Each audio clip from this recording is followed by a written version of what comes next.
1963년 12월 31일 밤 브로드웨이의 한 극장에서 타룰라 뱅크 헤드 양이 주연하는 테니시 윌리엄스의 신작 공연이 화려하게 막을 올렸다.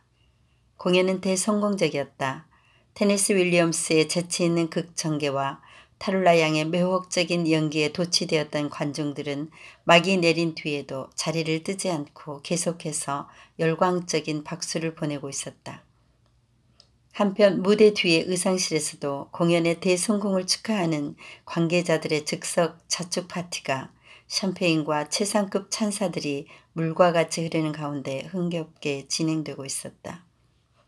그때 주연 배우인 타룰라 양이 귀빈석에 앉아서 조용히 미소만 짓고 있던 한 장님 신사의 손을 잡았다. 스탠리, 달링 온작자하고 인사를 하세요. 하고 그를 테니시 윌리엄스에게 소개했다. 작달마간 키에 옷차림은 반듯하지만 코가 묘하게 이질러져 있던 스탠리 스타인은 보이지 않는 눈으로 테니스를 쳐다보며 윌리엄스 씨, 선생님의 연극은 참 재미있게 들었습니다. 저는 언제나 무대를 동경해 왔지요. 이 꼴이 되지 않았더라면 아마 저도 배우가 되었을지도 모릅니다. 이렇게 말하는 스탠리는 한센시병 환자, 즉 나 환자였다. 그의 코가 묘하게 이질러져 있는 것도 눈이 먼 장님이 된 것도 모두 그 병 때문이었으며 또 그 병 때문에 스탠리는 거의 반평생을 사회에서 격리된 나병 환자촌에서 보내야만 했었다. 텍사스주 산 안토니오의 어떤 드럭스토어에서 점원으로 일하던 스탠리는 어느 날 나병 환자라는 진단을 받고 나병 환자촌에 수용된 것은 1931년의 일이었다. 너무도 뜻밖의 일이어서 청천의 병력을 맞은 기분이었지만 그가 할 수 있는 일은 고작 본명을 스탠리 스타인이라 개명함으로써 부모 형제들이 입을 피해를 다소나마 감추어주는 것뿐이었다. 당시 미국 본토에는 루이지애나주 카빌 한 군데에만 나 환자 수용소가 있었기 때문에 스탠리도 그곳에 수용되었고 수용되던 첫날 746번 환자라는 번호를 받았다. 그때만 해도 나 환자 수용소는 형무소와 조금도 다를 바가 없었다. 너는 문둥병이라는 나쁜 병에 걸렸으니 이곳에 수용해서 형벌 아닌 형벌을 가한다라는 병원 아닌 병원이 나 환자 수용소였다. 그에 따라 정문에는 수위를 두어서 외부 사람들의 출입을 금했고 밤에는 철조망을 쳐서 수용된 나 환자들의 탈출 기도를 막았다. 뿐만 아니라 수용소 안에는 환자들이 쓸 수 있는 전화, 우체국도 없었고 또 환자들이 기차 여행이나 버스 여행이 금지되어 있는 것은 물론 투표권 행사도 허용되지 않았다.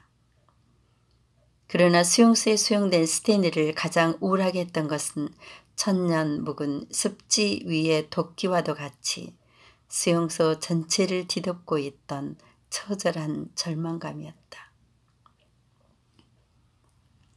자기를 비롯해서 그곳에 수용되어 있는 모든 환자들은 사람이 아니라 산송장이라는 어쩔 수 없는 절망적 체념을 갖고 있었다.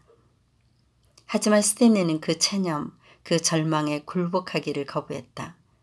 그는 신문 제작의 경험이 전혀 없었건만 몇몇 동지를 규합해서 더 스타라고 하는 주간지 창간에 착수했다.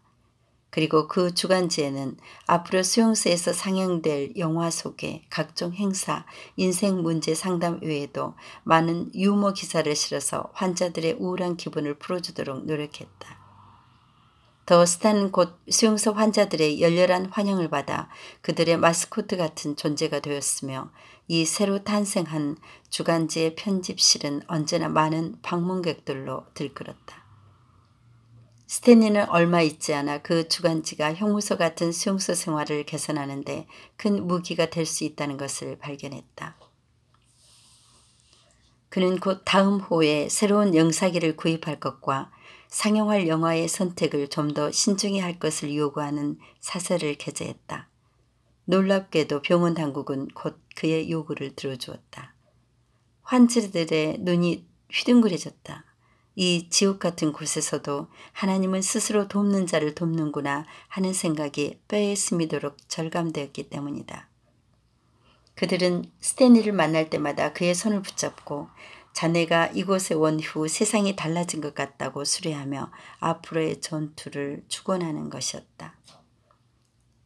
스탠리는 이 성공의 힘을 얻어 이번에는 조그만 극단을 조직해가지고 재미있는 연극을 상연하기 시작했다.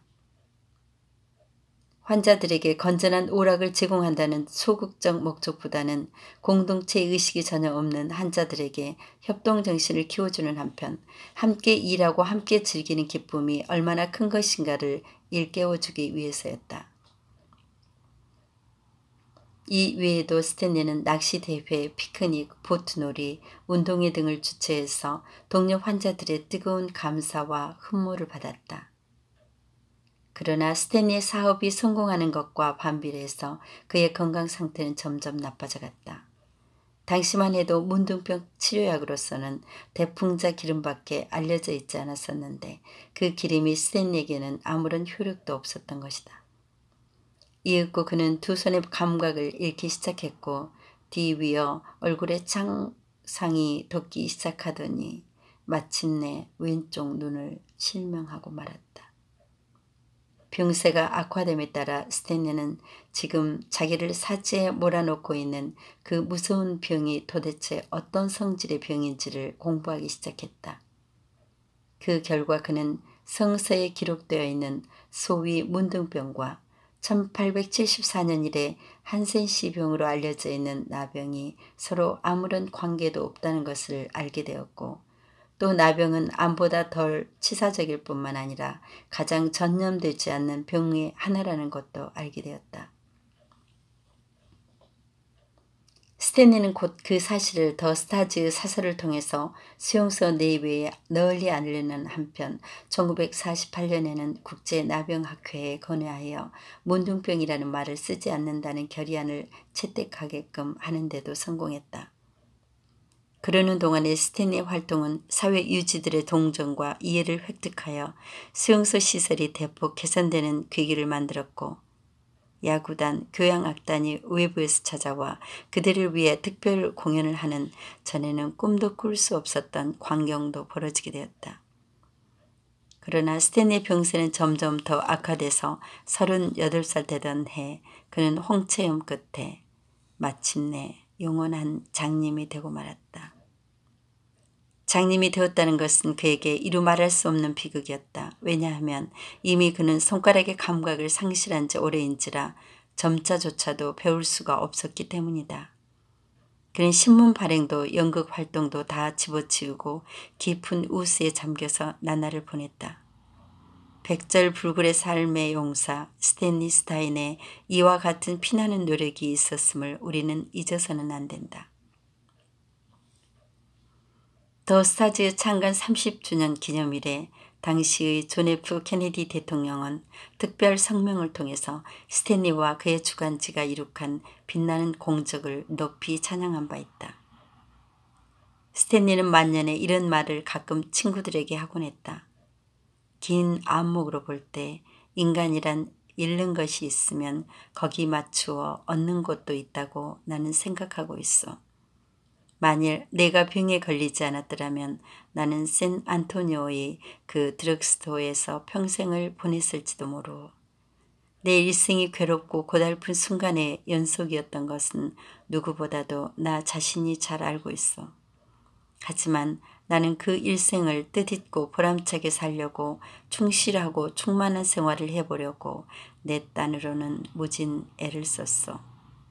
내가 만일 그런 생활을 하는데 조금이라도 성공했다고 하면 그것은 내가 1931년에 카빌로 오게 된 것 때문이 아니겠어. 스탠리는 1967년에 크리스마스 바로 전에 68세를 일기로 조용히 일생을 마쳤다. 샘터 출간 오천성님이 엮은 인간 스탠리의 기적.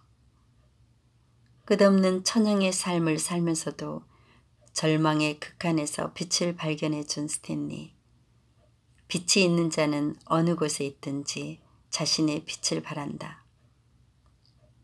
다음은 나병 시인 하나훈님의 시입니다. 전라도길 소록도 가는 길. 가도 가도 붉은 황토길 숨막히는 더위뿐이더라. 낯선 친구 만나면 우리들 문둥이끼리 반갑다. 천안 삼거리를 지나도 수세미 같은 해는 서산에 넘는데 가도 가도 붉은 황토길 숨막히는 더위 속으로 절름거리며 가는 길. 나병 환자들의 고독과 소외된 고통을 그린 시입니다.